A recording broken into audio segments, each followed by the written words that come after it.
Is this racist? Is this racist? Are all of these instances of Asian artists incorporating black culture in their acts racist? Shit, I don't know, I just think it's dumb as fuck. I know recently there's been rising discourse around cultural appropriation committed by Asian artists, with many people being pissed about it for good reason. Damn, even I feel inclined to come out looking enraged about our beloved idols being ostensibly racist, but the fact is, at this point, I'm not even surprised about it, bro. Like, are you surprised about it? Why? I am so used to this. This is a daily sight for me, bro. I am used to seeing Asians be completely clueless with regards to what is considered appropriate when it comes to interacting with African American culture or just foreign culture in general. At this point, this shit is the fucking norm here on this side of the earth. Trust me, this is coming from a full-fledged Asian, alright? I am amongst the most sheltered, elitist, ignorant Asian possible. Whatever ideas you have of the suburban white kid that listens to hip-hop and talks about being in the hood or the trenches, even though they live in a gated fucking community, that's us here in Singapore, but just Asian in assorted flavors. I swear to God, bro, in Singapore here, the typical teenage male averages 10 N-words a day, depending on the type of people you hang out with. Bro, we put out wild numbers of cultural ignorance. In fact, here's a case example of black folk describing what the situation is like in Singapore. Yeah, the first question would be, what are your thoughts on Singaporeans saying the N-word? I hate it because I find it stupid, but it's gone to a point where, like, even if you tell them to stop, like, they're not gonna stop, so why bother? Oh, okay, let's say you walk past the street, right? Then suddenly a group of guys saw you and then they were like, oh my god, that's a ninja. Oh my god. What are your thoughts on that? Experience before? Yeah. Freaking Haji Lane, bro. No, not Haji Lane, bro. I was alone, and like the fact that they tried to ask me out to know that. Now, I promise you, Singapore is not an isolated case. Obviously, we just mentioned K-pop / Korea, but there's Japan too. This is the real Shibuya incident right here. Across Asia, you got Asian folks wanting to be black, acting black, getting black hairstyles, even though our hair is literally not even built for that, and wearing streetwear influenced by black culture, but to be honest, fashion is...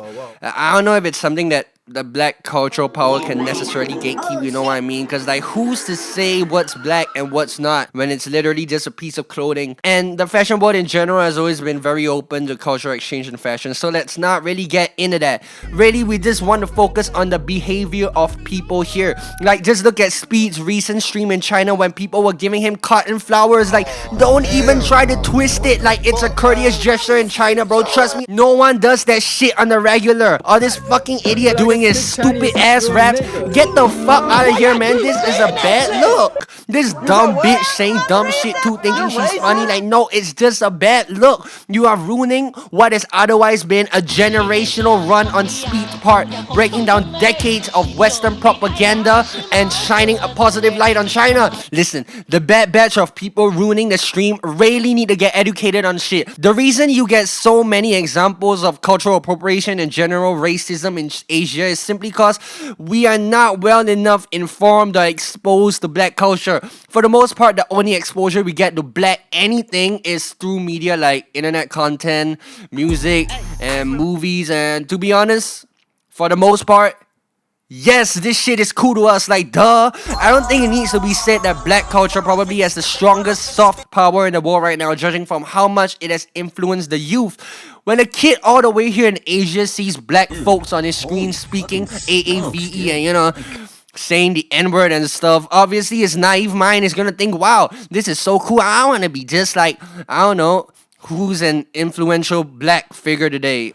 Kai Snap type shit. But the fact is that we are really only exposed to one side or one aspect of what the black experience may be to black people, and we blow that shit up way out of proportion. I think that's the reason why we have cultural appropriation and why whenever we use black something, it looks like a damn caricature. Also, the fact that we simply don't grasp the weight of the N-word, like, it just looks like a cool and hip term of endearment to us. It's actually so funny how history repeats itself. Black today is treated just like how in the past Asian culture was treated by the colonial powers in a similar fashion. That's a whole term for the phenomenon called Orientalism, where Asia is depicted as this place with mysterious, otherworldly aura, with traditions that may even be considered uncivilized. Bro, there was a case in 1904 of this dancer, Mata Hari was her name, who gained massive traction as well as Sims, in Paris for her wild, exotic dances that just completely got these white folks in a trance. She claimed to be a Javanese princess or something, like the accounts are kind of unclear. But the point is, her whole gig was that she came from the Far East and had this super traditional getup, and folks were eating that shit up. But guess what? Fast forward a couple years after being executed for allegedly being a spy, it's a long story, it was discovered that she was a total fraud.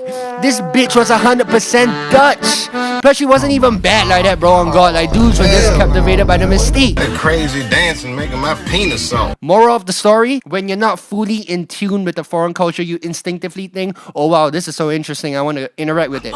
You end up being entranced by it, even though you are seeing what may not be an authentic representation of the big picture. I believe that's what we are seeing right now in Asia with the youth wanting to be hip-hop, speaking the slang, saying the N-word and shit, completely missing the heart of hip-hop, which is to be unapologetically you. As for all the controversy surrounding K-pop artists and stuff, you already know greedy corporations will do what they always do and capitalize on shit they know will sell. And that happens to be a very adulterated version of black culture. I don't even, really blame the artists that were caught saying in the audition tapes, because that's really just a symptom of a larger disease.